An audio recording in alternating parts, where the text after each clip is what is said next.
Si VP Sara daw, question sa 125 million budget, dapat ang Pangulo rin imbestigahan para merong fair and transparency. Tama, dapat lang. Tsaka yung bicameral committee, dapat talagang imbestigahan sila. Merong nag-comment dito, dapat ang i-impeach ay si BBM. Siya ang may maraming controversy compared kay VP Sara when it comes to people's money. At dapat si Romualdez ay palayasin din as House Speaker. Merong nag-comment dito, politika o hindi yan ay dapat busisiin talaga. Pera ng taong bayan at malaking kahihiyan, lalo na kayong sa Huwadcom. Ang Quadcom naging Huwadcom. Sabi ni Lisa Hontiveros, wala daw blanco. Pero sabi ng mga kongresista, si Ungab, si Manuel, si Castro, meron daw. So, sino kaya talaga yung nagsisinungaling sa kanila, no? Sino kaya talaga? Dapat talaga busisiin to at ipatawag to sa Quadcom eh.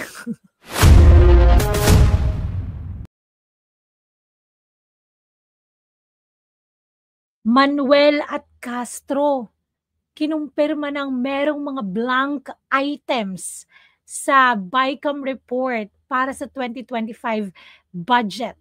Tingnan nyo nga, umamin na sila. Nakita din nila, tulad ng ipinakita sa BICAM report ni Congressman Ungab, yung mga BICAM reports na nakikita din nila. Kaya guys, tara, panoorin natin to. Budget na na-slash, politics, it's really about politics. Politika ang nakikitang dahilan kung bakit binabato ngayon ang aligasyon ang 2025 national budget. Ayon kay House Deputy Majority Leader, La Union 1st District Representative Paulo Ortega, naniniwala siyang layo ng usaping lumikha ng pagkakabahabahagi at ibalik ang 2 billion pesos na halaga ng alokasyon sa tanggapan ni Vice President Sara Duterte. Tingnan mo nga. Tingnan mo, budget, 2025 budget yung pinag-uusapan dito, pero si VP Sara na naman yung sinisisi nila. Tapos sinasabi nilang politika daw, pamumulitika. Paano yung kay VP Sara? Yung 125 million. 'Di ba? Pamumulitika din yun. Tapos yung, alam mo yung, hindi pa natatapos yung COA, tinatalakay na yung 125 million, pero itong GAA 2025 national budget na 6.6 trillion na may mga blanco, di nila kini-question. Dapat nasa Quadcom na to eh. Dapat pinapatawag na nila sa Quadcom yung mga BICAM, yung nasa BICAM committee. Dapat pinapatawag na yun. Dapat talaga kasi ano to eh. This is really unexplainable. Alam mo yung lahat ng mga kongresista na yan, pag tinatanong tungkol sa BICAM, alam mo yung mga sagot nila, puro mga, alam mo yung parang sina-sideway, parang inaano nila, hindi nila pinapansin, hindi nila binibigyan ng pansin kasi pumirma sila eh. Pumirma sila kahit na blanco-blanco. Kaya yan, kasi kasama sila sa mananagot. Kasi pumirma sila. Kaya yan, sinasabi na lang, pamumulitika daw. Naku talaga. Matatanda ang binawasan ng pondo ng opisina ng Pangalawang Pangulo para sa taong 2025 dahil sa mga kontrobersyang ipinupukol kaugnay ng paggastos ng confidential funds nito. Si Davao City 3rd District Representative Isidro Ungab ang naghayag na may blankong items sa Bicameral Conference Committee report para sa 2025 national budget. Kaya tinawag ni dating Pangulong Rodrigo Duterte na invalid ang nilagdaang pambansang pondo.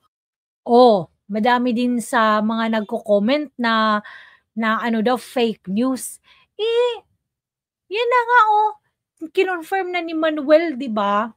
Kinonfirm na ni Manuel, tapos makikita din natin ngayon si mismo si Castro na nagpo-push ng impeachment kay Sara Duterte, ayaw sa mga Duterte. Ayaw nga din sa mga Duterte ni Manuel eh. Ayaw din ni Castro sa mga Duterte, pero ito sinasabi nila yung totoo na may blanco talaga sa BICAM report.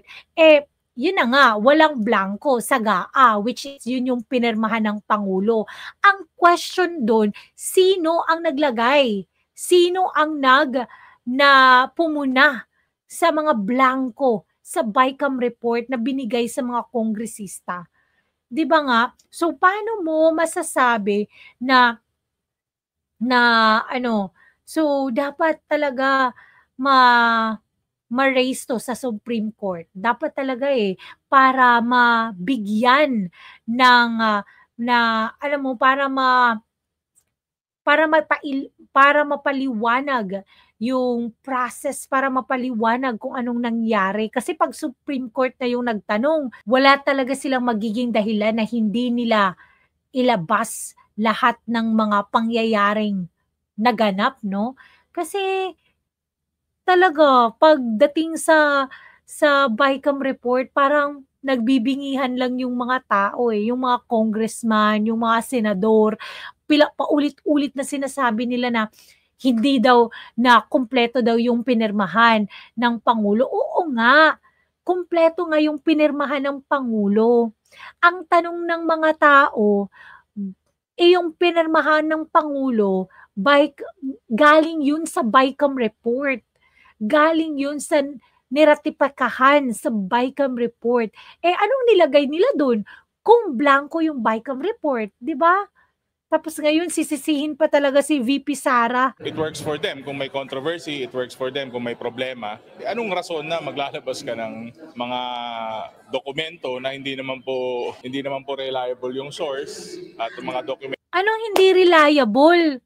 Mga congressman nga yung nagpakita, no?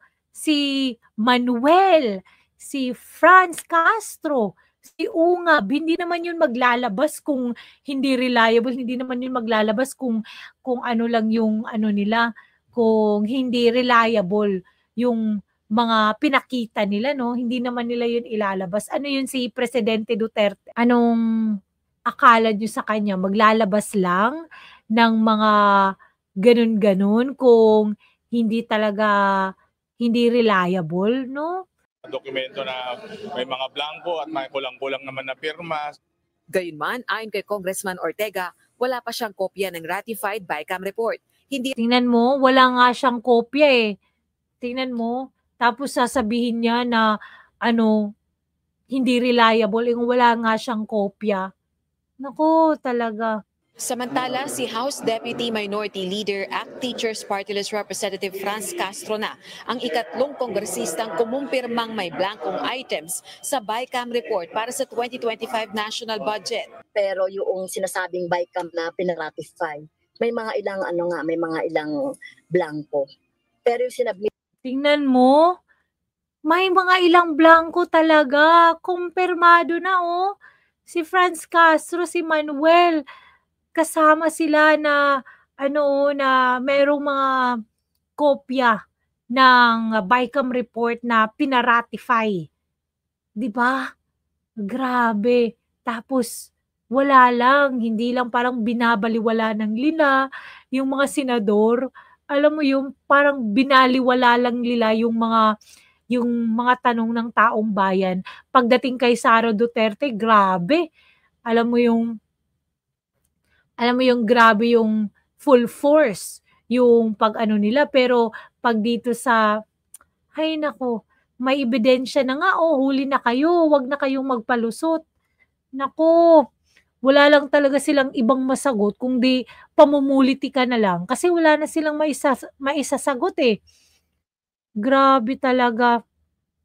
Alam mo dito, may nakita kong comment na buti na lang talaga may congressman na hindi nagpapadala sa mga kawatan na kongreso.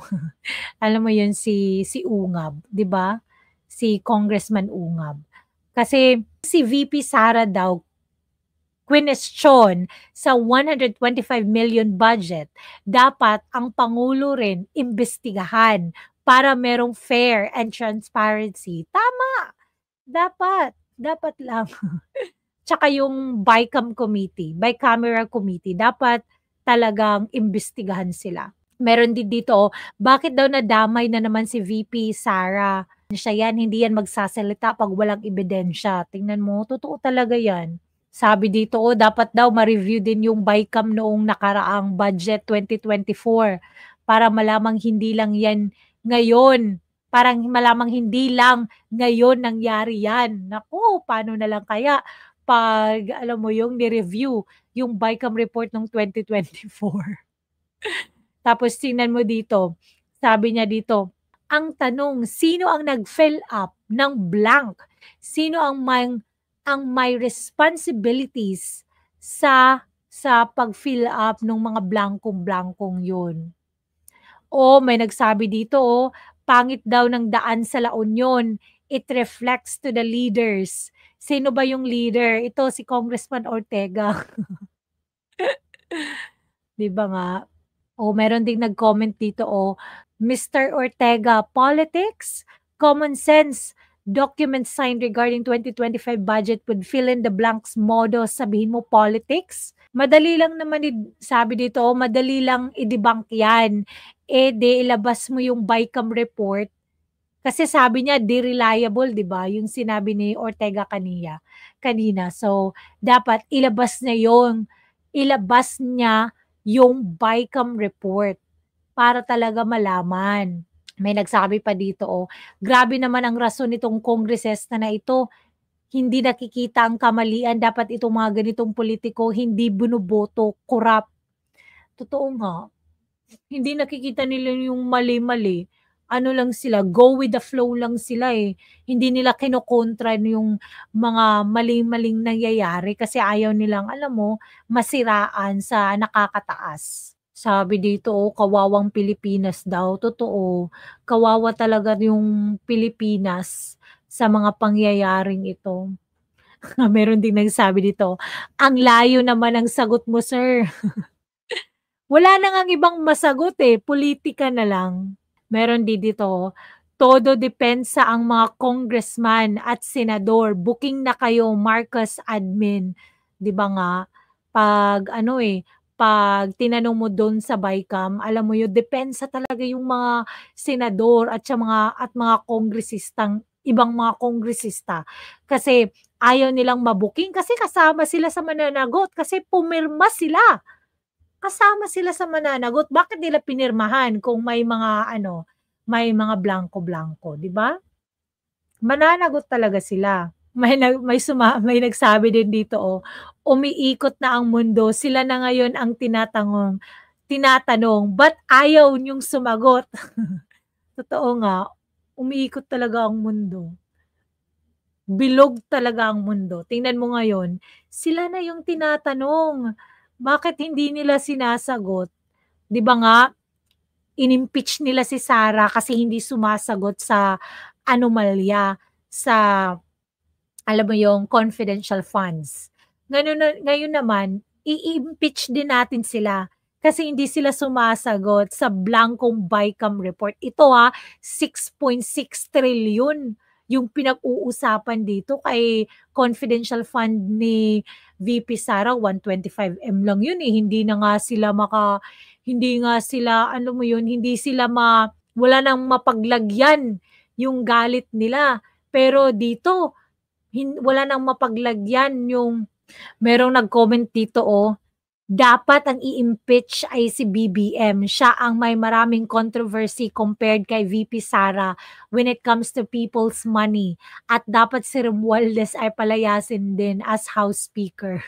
Tingnan mo, lulusot pa rin. Umamin na nga yung ibang kongresista Yan na nga Ortega. Tingnan nyo, 'di ba? Isa lang naman yung sagot diyan Ipakita mo Ortega yung kopya ng BICAM report para matingnan natin kung sino talaga yung nagsisinungaling, 'di ba? Merong nag-comment dito politika o hindi yan ay dapat busisiin talaga.